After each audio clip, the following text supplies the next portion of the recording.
me invite Srimati K. Ratna Prabha, Chairperson, Karnataka Skill Development Authority, Government of Karnataka, to deliver the inaugural keynote address for the inauguration of National Skill and Entrepreneurship Innovation Conclave. Over to you, Ratna Prabha, ma'am. Good morning, everyone. It's wonderful to be participating in this, most relevant seminar, and especially speaking on the inaugural session. I don't know how much time is allotted to us, because I think the session needs to end by 12. So I'll restrict myself to 10 to 15 minutes. I'll try to rush through whatever I would like to share with all of you. First of all, thank you, Soumik Goswami, for chairing this session and motivating us to participate in this seminar. My colleague Ilavangan, Principal Secretary Industries, Satyajit Rajan, Additional Chief Secretary Labor and Skills, and of course, Mekin Maheshwari, co-founder of GAIN. We have already met, and the other speakers who are present here today. Actually, the Principal Secretary Industries took away what I wanted to start with, took away words from my mouth. But I would like to start with a small experience which we had.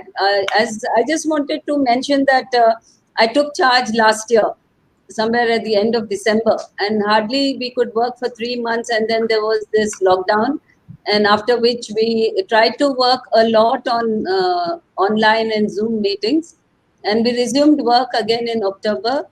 And in this last few months, we had several experiences meeting stakeholders, training providers, industry captains of the industries, industry associations, and also the candidates who are undergoing or they are taking the benefit of the schemes which we have in Karnataka. One is PMKKY and then CMKKY.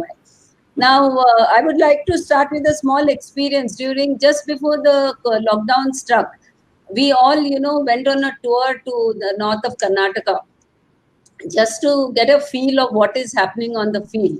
And suddenly we bumped into a school called a Junior Technical School, which was founded in the pre-British days.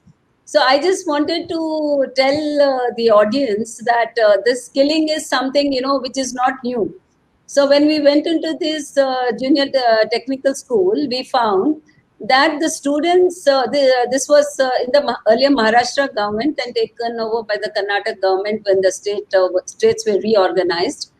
And we found that they have started skilling to the students from the class 7th, and these children learn things like carpentry,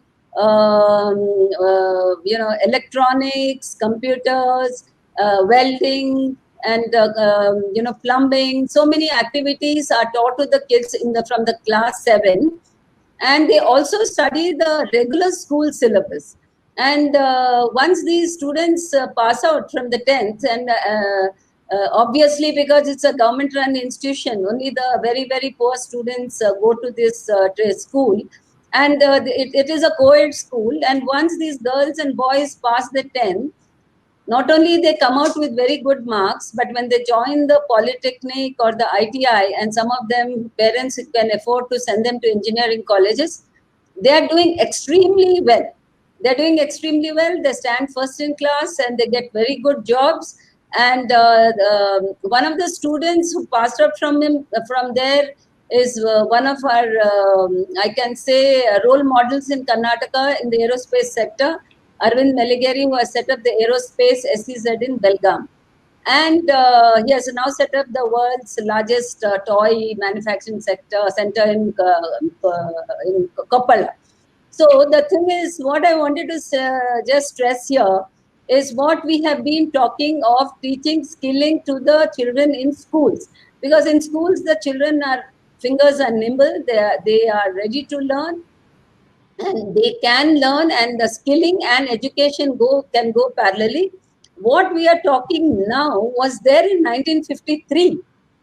Can you imagine? And we are talking, it is nothing to, there is no need to reinvent the wheel. It is already there.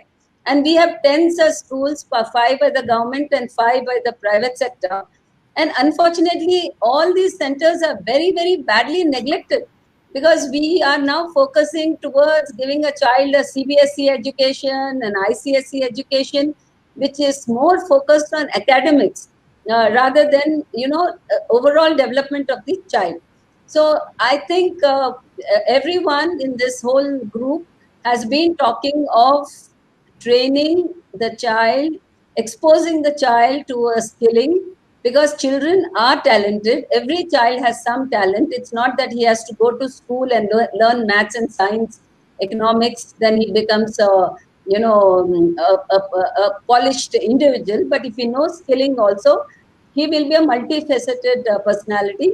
And this is something I think we have recommended now to the government, that in all the social welfare schools, social welfare hostels, backward class hostels, government hostels, that skilling has to be reintroduced. This is something which has to not reintroduce, it has to be taken forward. So that is one thing. And that also we came to know that once this skill is introduced in the schools, the dropout rate also comes down, because every child is not a good mathematician or good at science or good at English or regional language. So if an option is given, the child can definitely take up an area of interest, and the dropout rate definitely would come down. I'm talking of children in rural areas basically. Now, the second thing which came to my mind, I just wanted to say about a background. As you all know, the skill development was initiated in 2005 and 6. And it envisaged 500 million blue-collared workforce and 200 million white-collared workforce. And Honorable Prime Minister has an aim of making India a 5 trillion economy. Now, this is the background with which the whole thing started. And what did the government talk of? They talked of using the existing infrastructure. Skilling starts with the existing infrastructure, and it also talked of taking or training dropouts, which were students who are for 14 years and above.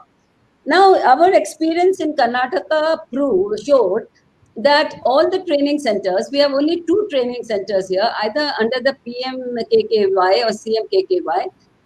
Both are more or less the same schemes. The state government has copied the scheme from the central government. The training program, the age limit is 18. Now, why this 18 has come is because for driving it is 18, for voting it's 18, for marriage it's 18, for everything it's 18. So government says, okay, for training also let's have 18. But then but one of the mandates for this whole skill is also to take care of dropouts. Now, when a child drops out at 14 or 13 or even 15 or even at 16, I coined this sentence: either the child has to wait to get skilled. If the child drops out at 14 or 15, the child has to wait till 18 till he gets skilled, or he gets skilled and waits till he's 18. So what happens is this gap of 3 to 4 years where the child drops out from school, the boys either become vagabonds, they don't know what to do, they waste their time. Girls are sitting at home, and so parents think of getting them married. So we looked at the guidelines, and we found that as per the ILO norms, which also says a child below the age of 14 only is child labor. And we also, what is the other thing? Then we also found that government of Karnataka also in the labor law says that under 14, the child above 14, if a child is trained, it is allowed, but the child should not be exposed to hazardous sort of industries. And we also found that in the earlier policy, 14 and above was there. Where it got sidetracked and it moved to 18, we are unaware of it. So can we look at this children between 14 to 17 who have dropped out? and ensure that they are trained and they are brought back into the mainstream, maybe take them to open schools, and also introduction of skill in schools would, sort of reduce the number of dropouts in future. That is one thing which is our recommendation. And the second thing is, as the industry's principal secretary has already mentioned, I've also worked as ACS Industries from 2014 to 16. And Karnataka always boasted of being number one in industries. And we have a lot of potential for, skilled manpower or upskilled manpower. But definitely there is a total disconnect between the industries and the skill department.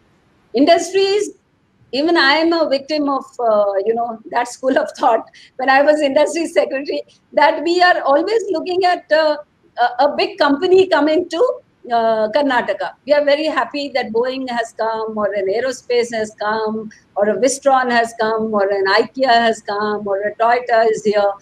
But we, as a department, don't look at getting skilled manpower to these companies. And these companies are always complaining that they lose a lot of time and energy getting the skilled manpower. So after coming here, we are trying to connect the industries, not the departments. Difficult to handle the department. So what we are doing is we are directly talking to the industry associations, trade bodies, in Chamber of Commerce, and large-scale companies, and asking them what is their requirement of manpower, so that we can identify the boys and girls, train them, and put them back into the industry.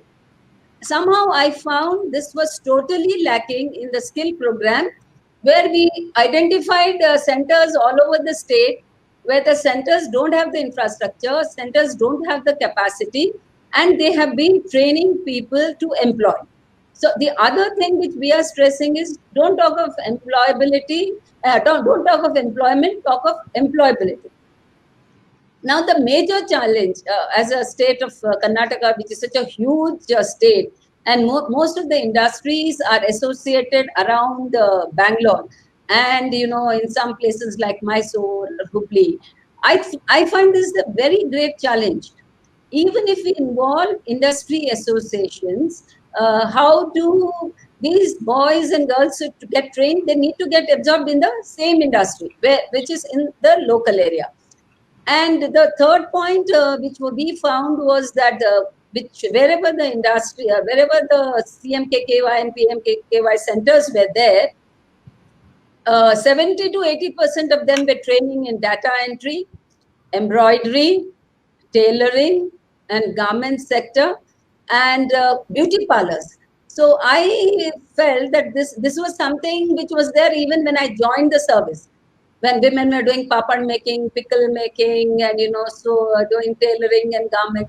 So skill is a department which should cater to our high-end training, high-end needs of the industry, high-end needs of the society, and they should, I think, do better things than training in these sectors, which already, in the districts, you have the DRDAs, the Zilla Panchayats, the district industry center, etc. They can cater to these kind of training programs. Then as we kept talking to the industries, we also realized that our guidelines, I don't know in other states, but in our state, the guidelines were very strict. That is, if a training provider has to set up in the center, he should have 3 years experience, he should have 2 crores turnover, and he should have 3 years experience and whatnot. So how does a new training provider get into training? So we said that when you are encouraging startups, when we are encouraging innovations in ITBT and in the industry, why not we encourage startups and innovations in the skill department also? As many of the speakers have mentioned, that now the world has changed, the technology has changed, there are a lot of new technology inputs come in, and there is a huge, especially when you think of Karnataka as a state, we are number 1 in ITBT, we are number 1 in industries. We have so many, companies coming up who require girls and boys in very, very niche area. And why can't we, as a skill department, train people in this niche area? And how can we train it? As government, we are not capable of training people in the niche area. So we have to work very closely with the industry, and whatever funding is given under the programs available, instead of giving it to a training provider, can we give it to the industry association, the industry chamber, who can train them and who can take them back into the industry? So that was one input we have given. And then we also, when we interacted with several industry associations, they told us multitasking is very important. Handyman. It is not that if you take one guy, he'll only do plumbing, or he'll only fix the AC, or he'll only fix the fuse, or he will only attend to doing something like arranging a video conference or something like that. So we need to have people who are trained in 2-3 interrelated activities, so that he becomes more handy to the company. So we have now proposed that multitasking can also be introduced in the skill department. In fact, what we are doing is, we have asked the government to widen the scope of the department, rather than just funding some training centers in rural areas to do the low end training, which is not the, I think, mandate of the department. We should go in and move towards training and upskilling girls and boys to rather to be entrepreneurs, because the department is not only skill development, it's also entrepreneurship and livelihood. So why not we encourage startups or innovations under entrepreneurship? Because starting a training center is also an entrepreneurship. And why not they work in areas? We did identify several areas, and we came to know that there are people who want to train in, is it gone? Train in artificial intelligence, visual media, drone, paints and codes, mobile phone repairs, logistics, automobile job roles, aerospace, cryptology, coding, data science, data analysis, machine tools, robotics, industry skills, nursing, journalism, ecotourism. These are all the suggestions which have come to us. In addition to that, we also have an international migration center which caters to sending employees abroad.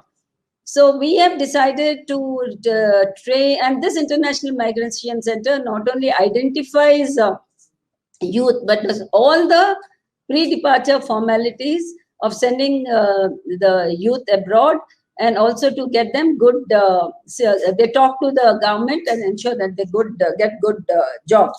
So in addition to that, I'm very, we've also been trying to work with Udyam, because there has been a discussion on creating an entrepreneurial mindset. So to get the entrepreneurial mindset, we have signed an MOU with Udyam, which will go to about 50 ITIs and talk to them about entrepreneurial mindset, speaking good English, how to behave, how to talk. So these are the things which the ITI boys probably would like to, rather than, in addition to their regular education, working with game. Now, this is just a recently signed MOU. Then we have also signed an MOU with Team Lease, where they would try to send apprentice to the industries. Now, Government of India has several schemes. The most important is NAP. But why this apprenticeship program is not picking up? See, we had several meetings with industries. We told them that their main raw material is good, qualified, skilled manpower. And why are they not trying to work closely with government and get manpower rather than going through recruiting agencies? And why not work closely with government? So we have signed some MOUs with some associations like Pina Industrial Association. Now we're going to work with FKCCI and district associations like Bellary, Mysore, different district associations. We are trying to bring them to work closely with us. So these are some of the initiatives we have taken up. And recently we have also working closely with GAME, trying to upskill 50,000 women entrepreneurs who are already doing business, whether we can upskill them and they can employ more number of women in their organization. And this program will also go a long way in upskilling women entrepreneurs.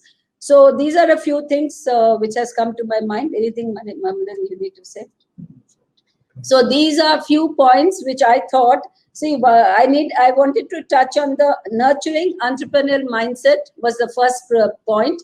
So I think nurturing entrepreneurial mindset, as you all agree, should start from schools, should continue in colleges, and we need the national education policy also talks of introducing a skill from the schools. So I think we need to work very closely, and I think this department needs to converge. Convergence is very important for this department. We can't work in isolation. We need to work with industries. We need to work with education. We need to work with agriculture, textile, so many. We have to work very closely with all the departments, and getting all the IAS officers together on, to think alike is also a great challenge. So we need to work very closely because each one has their own priorities, and we become very loyal than the king in whichever department we belong. When I was in industries, okay, championing industries. Now I'm in skill, so I'm championing skill. But we need to have a broader outlook and converge, get all the departments together and get all the good points from each department. So one thing is, when you talked about nurturing entrepreneurial mindset, I suggest that, as the recommendations, I think whatever has come in the national education policy needs to be, we can take the good points and at the state government level, inculcate these ideas of entrepreneurship in all our residential schools, social welfare, backward class, government schools, in a phased manner. So, the education syllabus itself changes. I myself remember that when I was in school, we used to have craft, we used to have needlework. So now even the girls, even my servants don't know how to stitch a button. I stitch the button and show it to them, because these were something which was taught to us in school. Now, all these are not taught in school at all. Gardening, and several things were taught to us, and we just picked it up and it becomes part of our life. So I think the overall personality building of a girl or a child is not just becoming an IITian or a doctor and going abroad or working in multinational companies, but we need to talk about multitasking and multi-skilling. And then you also talked of facilitating upgraded skill development in the new world order, for which I have also given my ideas that we have to work very closely with the employers to find out what are their needs. It could be an industry, it could be a corporate, it can be a service sector, it can be hospitals or anybody. Work very close, construction workers at every level, starting from the 10th fail to, the postgraduates and the PhDs. We need to work very closely with them. And the role of government, industry, academia, and global collaborations, I think it's very, very important. Government's role is very important to get all the other stakeholders on a platform. And as KSDA in Karnataka, I think in a very short span of 1 year, we've tried to get several stakeholders. And next week, we are also having a meeting with all the sector skill councils. See, there are several sector skill councils who have their own, who can make their own big contributions. And if we work very closely with them, I'm sure we could do more. Skilling is something which I feel the more and more you meet people, the more and more you travel, you get to know people, things, issues, you learn a lot. And by learning, we start doing. My only challenge, I feel, is what can we do to, what can you do for the unemployed or the students who are passing out in districts? See, in cities, it's, there is some scope to get jobs or get them skilled or make them employable. But what do you do in a very backward, remote district, say in Karnataka, I say in a Bidar or a Gulbarga or a Raichur? The institutes which are present there, they also don't have qualified teacher faculty. They don't have the infrastructure. They don't know what are the needs of the society, needs of the corporates, and how do we reach out?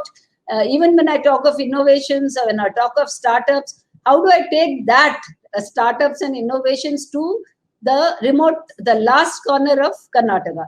I think that's a great challenge, because all the CSR activities or whatever happens around cities. So how do we take the new ideas, whatever ideas come up, how do we take these new ideas to the last corner of the state would be a challenge for us. And with this, thank you very much. I had to literally rush through my ideas because I didn't want to, take much time, but still we are going out of time. Thank you very much. And I should, before closing, I would like to say that I looked up your agenda, and I'm so happy that the agenda covers almost everything which is close to our heart and which we are working on. So I think we are on the right track. Whatever, all these ideas came to us 1 or 2 months back, but when we looked at the agenda, we are on track and on line with you. So I've requested my consultant Amalan to go through the entire day's proceedings and see how we can get more ideas out of all the deliberations and take our initiatives forward. So thank you very much, and hope to be in touch with all of you in future also. Thank you. Thank you so much. Thank you so much, Srimati K. Ratna Prabha, Chairperson, Karnataka Skill Development Authority, Government of Karnataka, very senior bureaucrat who has served in various coveted posts, but the way she has defined the entire gamut of skill development and entrepreneurship, it is quite of utmost importance for all the delegates who are watching from various parts of the country. I was told that more than 500 delegates are joined today live. They're watching the inaugural session in this platform, and I'm so happy that you talked about that. If I just take 1 minute to say a crux of what you said, that is starting from the school itself, and you talked about how NDP also talked about that, the starting from the school, that mentality of skilling youth, and also convergence of departments, that we should not all work in silos, rather we converge more and more. Maybe skill department, industry department, IT department, agriculture department. Convergence is the way forward. I think this kind of knowledge sharing platform actually helps us all to see best of the minds coming together, converging together with the same idea or varied idea, so that we can all move to the right direction with the new way of redefining the entire discussion, the deliberation. Thank you so much, Srimati K. Ratna Prabha, and